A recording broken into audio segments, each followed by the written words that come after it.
Почитувани браќа и сестри, верни припадници, борци за човекови права, за слобода и за чест и правда.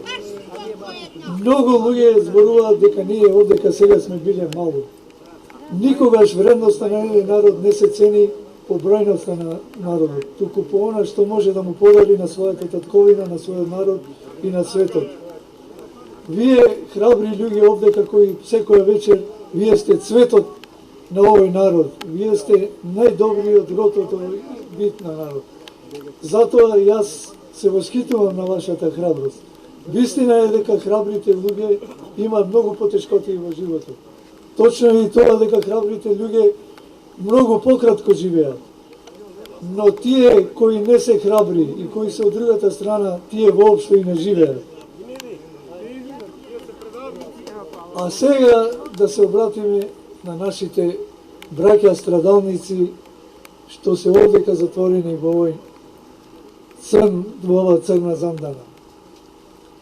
Господине Владо Јовановски, низ својата богата уметничка кариера имаш одиграно многу значајни улоги на македонски дејци, војводи и комити. Одлично си ја завршил својата улога. Господине Игор Дурновски, низ сите светски метрополи ги имаш овековачено ликовите од многу опери. И таа работа одлично имате завршено и таа улога. Истото е и со Борис Дамовски, истото е и со Митко Чапков, кој иако полицаец, чесен македонец и многу хумен човек. Исто така е со мирниот и скромен Љупчо Димовски, кој знае само за работа и само за добри дела кон својата татковина. Така се и сите мои браќа, мои земјаци, Богдан, Сашо, Љубен, Крсто Муковски.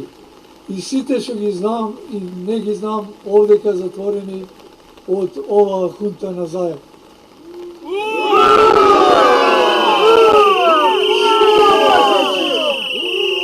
Сите вие заедно своите улоги за оддавање на својата почит кон својот народ и кон својата татковина безпрекорно ги одиграт.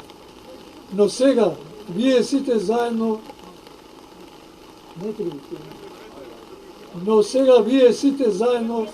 играте улогата на вашата кариера и играте улогата на вашиот живот. Денеска вие играте улогата на најтешкиот репертоар, а тоа е суровиот живот денешен што се спроведува во Република Македонија. Вашата сцена е најпрестижната сцена, попрестижна е отколку сцените на храмовите на театарот и операта, како што се Бродвеј, Метрополитен операта и Миланската скала.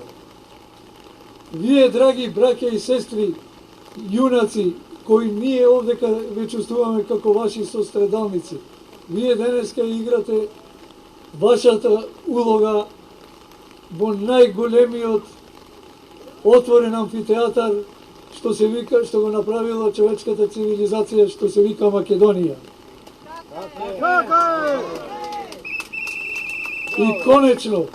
И конечно, вашата улога вие денеска играте пред најпробирливата публика, пред вашиот собствен народ. Заради вашата безпрекорно одиграна улога, маестрална изведба, ожирето, кое не е на брзина прособрано, туку го сочинуваат сета публика, а тоа се граѓаните на Република Македонија и сите слободоумни луѓе на Европа и на светот, вас, драги мои пријатели, ве наградува со Оскар за животно дело. Браво! И тоа не е единственото. Навргу после тоа ќе дојде и втората награда. Ќе дојде слободата овдека. Ќе дојде слободата по вас. Ќе го чекаме. Јас таа слобода неетички мало е нареков дека е болна од тешка болест клаустрофобија, што значи не трпи затворени простори. ќе дојде, ќе ги искрши и ќе ги искриви вашите белегзи и вашите пранги на рацете и нозете, ќе ги отвори тешките метални врати кои место прозор име шпионче и ќе ве изведи на светлината на денот.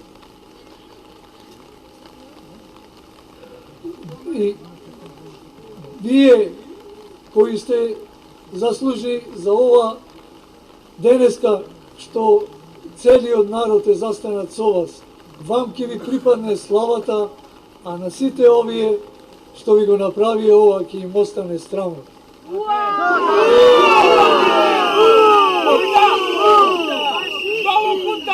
На светлината на денот ќе се видат и длабоките лузни невидливи во вашите души.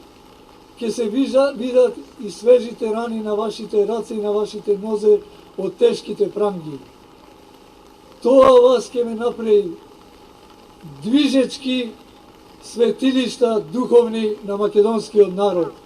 Секој човек кој ќе застане со вас да поразговара, ќе се почувствува дека го исполнил својот животен завет пред Господа и дека го исполнил својот аџилот. Драги наши пријатели, од вас разбрав дека нашите страдалници, нашите маченици, меѓутоа и нашите херои, имале многодетни семејства, да им се живи и здрави и долговечни дечината. Да им се живи и здрави и долговечни дечината и на нивните джелати. Да им се живи и здрави и да се живи и здрави и долговечни и сите дечина на светот. Меѓутоа, плачот што се слуша на овие ваши дечина, крикот на вашите татковци што се слуша и гласот на вашите мајки што се слуша, гласот што се слуша од сите вас овдека, на секаде кој допира и громко одекнува во ушите на сите граѓани на Република Македонија. Гласот кој што се слуша и во најголема бука, гласот кој што се слуша и кога нема никаков глас и кога владее потполна тишина, тоа е гласот на народот. И не е само тоа. Вие сите кои се борите за својата татковина, кои ја браните својата татковина, кои ја сакате својата татковина, вие сте го послушале Господ. Тоа значи дека гласот на народот и гласот на Господ се еднакви. Ве молам, драги мои пријатели, продолжете да ја сакате Македонија. Продолжете да ја браните Македонија. Продолжите да ја чувате вашата татковина. Од по кој знае пат ќе кажам, по кој знае пат ќе повторам. Тешко е без мајка, тешко е и без татко, ама најтешко е без татковина. Почитувани браќа и сестри, на крајот сакам да ве повикам сите вас. Особено сакам да го повикам новиот председател на ВМРО ДПМН, кој да бие. Го повикувам да му ја честитаме и да му посакаме све најубаво на нашите духовни родители, кои веќе е прославија првата дијамантска свадба и сега е живеат веќе 24 години втората дијамантска свадба, да му посакаме многу дијамантски свадби. Да им посакаме долг и мирен, спокоен живот, исполнет со здравие, радост, среќа, благословени од Господ со Христовите топлини, светлини и сите Господови земни и небески блага. Да им посакаме све најубаво на нашиот духовен татко ВМРО и да им посакаме све најубаво на нашата мајка Македонија. Да е вечна и слободна и љубовта и слогата на нашите родители духовни и идеолошки ВМРО и Македонија.